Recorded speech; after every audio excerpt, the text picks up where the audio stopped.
my great pleasure to secure the ranks, and I was just congratulating him by the amazing St. Louis Chess Center that opened less than a year ago, and I was really very impressed by the small details of the very classy designs, from the chairs to the tables, to even the sign on the toilets with chess pieces and the pillows, everything very classy and impressive. Well, congratulations. Thank you. We were lucky we had a good design firm. Well, you picked the right people, certainly. I wanted to ask you first of all about your involvement in chess. When did you first start playing chess? I learned when I was 13. My Uncle Fred taught me, and I still feel badly because the second game I played, I beat him.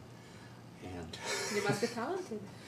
well, you know, I decided about 1972, as I was getting out of graduate school at the University of Chicago, that for my hobby or avocation, it was either going to be competitive bridge, which I had already played, or competitive chess.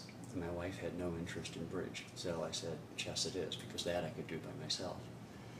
And so I entered tournament play in 1973 when I was living in Chicago. And I wish back then that I had taken high-level instruction, because I'm doing it now, and I can see the enormous benefit if you get, say, a grandmaster level teacher. But I love playing tournament chess, and of course I was caught up in the Fischer boom. Like, we have something in common. I started to play in 73 as well. Yeah, well, you went further than I did. We have something not in common. You have a lot of talent, and I don't.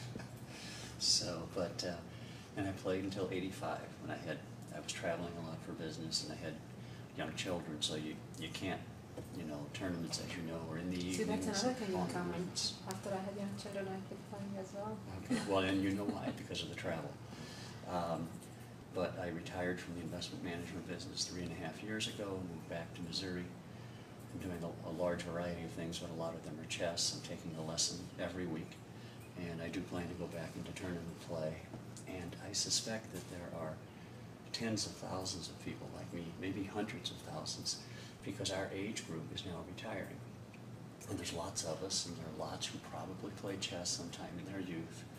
And we have, of course, you know, we already have 500 members at this club, which is, amazing. I can't explain how it happened. No one knows. They just keep coming.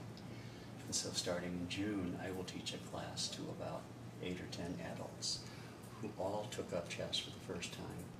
They know the moves, but now I'm going to start teaching basic strategy and tactics. And I got to tell you, I'm pretty scared about teaching the class. It'll be 4 weeks in a row, 1 hour each night.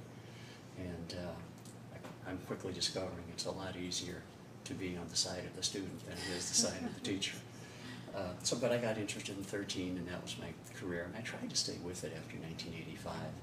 I had moved to California, but it wasn't easy. And so I never played a tournament game since then. I stayed up just by reading the chess magazines and chess columns and occasional books. Do you play online? I do play online now. I play on ICC, and I play on those are for the fast games, and play on a site called Game Now, which is for the slow games, where you can use the books to really learn the openings. And so I have about 20 games going on that right now. That's wonderful. So it sounds like chess is returning to an old love for you. Oh yeah, well, I've always, you know, always been fascinated by it. And I tell people, this morning we had 2 former professional athletes in the club, one a former football player, American football, and a former baseball player, both very prominent. And so they played a game for TV they hadn't played since a long time ago. And now they're suddenly very interested, and I warned them that it's addictive. And I said, now you've got fair warning. Yeah. So that's a long answer to your question of how I got thank involved. you. Yeah, very good. I'm always having difficulty when people I'm trying to interview have a yes or no answer. That's what I want. I do want a long answer. And the question to be short, the answer to be long.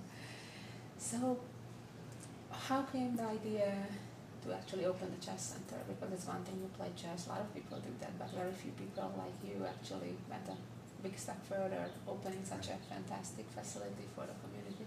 Well, one of my interests, the interest of a lot of us, is how to improve education, especially for kids in the inner cities where the public school system is not very good.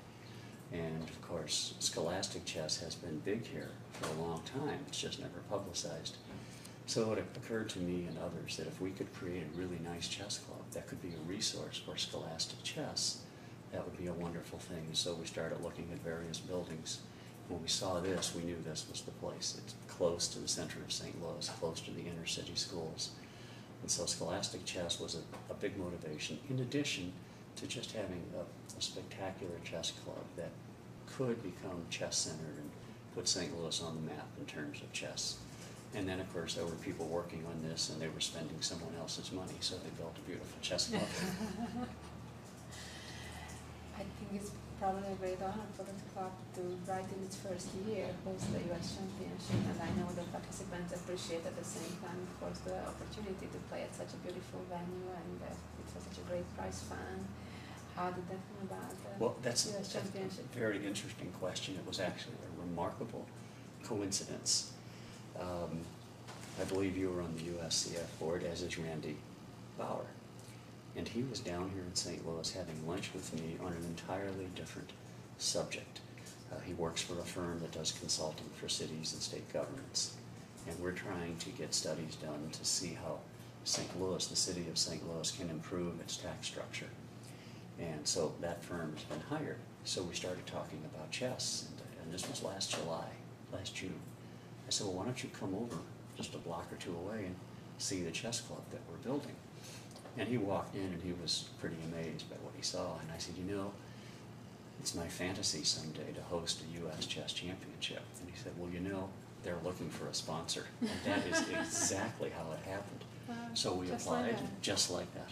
Yeah, if I hadn't had that lunch, just... And totally different, not even chess related. It was not chess related at all. That's amazing. Yeah. That's great. That's great. Fortunate for all of us here today. Yeah, me too, actually. Yeah. I'm pretty much in awe just being around all these great players. I mean, they're my heroes.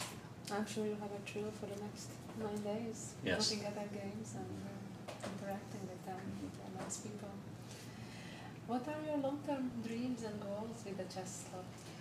Well, I'd like to make St. Louis a real powerful chess club, and we need to figure out exactly how to do that. We've been talking about maybe chess scholarships, really promoting youth in chess, maybe chess camps for some of the best kids in the country. In fact, later this year there will be a chess camp for, I believe it's 9 or 10 girls that will be conducted by Greg Shahadi.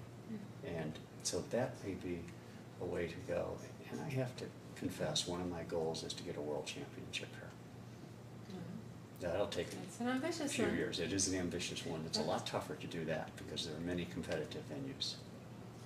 And a lot more money involved. Oh, absolutely. A lot more details. I know. Contestants of all kind of details. Yeah, that's right. I wish you good luck with that, and I bet you can do it. Well, we'll see. Anything else you would like the chess fans around the country and around the world to know? I would say just pay attention, and if there's something that you see during the tournament, if you're watching these games and you don't like, or there's some ideas that you have that could help us improve, please send them on. You know, we're open to all ideas and all suggestions. And I guess I'm obligated to say the next time you're traveling to the United States, you should stop by the St. Louis Chess Club. Well, I certainly can agree with that and recommend that, being here today and seeing how beautiful it is, how nice the people are. And I wish the chess club and yourself the very, very best. And if I can be of any help, I'm here to help. Well, thank you very much. Well, congratulations with the start of a fantastic event and of a beautiful chess club, and for many, many more years of this and US championships. Yes. And eventually world championship. Yeah, well, thank you very much. We'll keep working on it. Thank you so much.